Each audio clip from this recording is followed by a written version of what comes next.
রক্তে রাঙা জুলাইয়ের পর হাজির হয় ভয়াবহ আগস্ট। নির্বিচার গুলি, টিয়ার শেলের ঝাঁঝালো ধোঁয়া, আওয়ামী লীগের পেটুয়া বাহিনীর জঘন্য নির্যাতন সবকিছু উপেক্ষা করে রাজপথে দাঁড়িয়েছিল মানুষ, নারী পুরুষ নির্বিশেষে। দলমত, ধর্ম, শত্রু মিত্রের ব্যবধান ভুলে এক কাতারে তারা সবাই ছিল একমাত্র এক দাবিতে।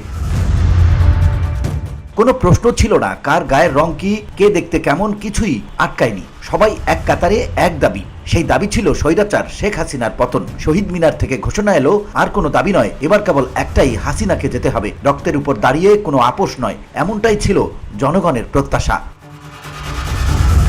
তবে অবস্থা গুরুতর। জনবারুদের বিস্ফোরণের মতো পরিস্থিতি সৃষ্টি হয়ে গেল। 17 বছর ধরে হাসিনার প্রতিরক্ষা দেয়াল ভেঙে গেল। গণভবন থেকে পালিয়ে যেতে বাধ্য হলেন এই স্বৈরাচার। সেই গণভবন যা ছিল তার শখের প্রতীক এবং অহংকারের আদর্শ, যেখানে গুম, খুন, নির্যাতন এবং নিপীড়নের সব আদেশ আসত।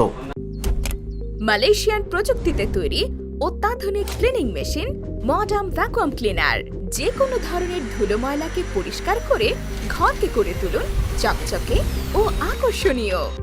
Modem, brand of luxury. তবে জনতার তোপে দুপুরে হেলিকপ্টারে পালানোর পালা হলো। নির্বাসনে যেতে হলো হাসিনাকে। তার দীর্ঘদিনের মিত্র নরেন্দ্র মোদীর আশ্রয়ই এখন তার শেষ ভরসা। ভারত বাংলাদেশে অন্তর্বর্তী সরকারের উপর চাপ সৃষ্টি করার সর্বোচ্চ চেষ্টা করেছে, কিন্তু ভারত সেক্ষেত্রেও কিছুই পায়নি। জয়সওয়াল আরো বলেন, দুই দেশের প্রতিনিধি দল গঙ্গার পানি বন্টন চুক্তি, পানি প্রবাহ পরিমাণ এবং অন্যান্য প্রযুক্তিগত বিষয় নিয়ে আলোচনা করছেন।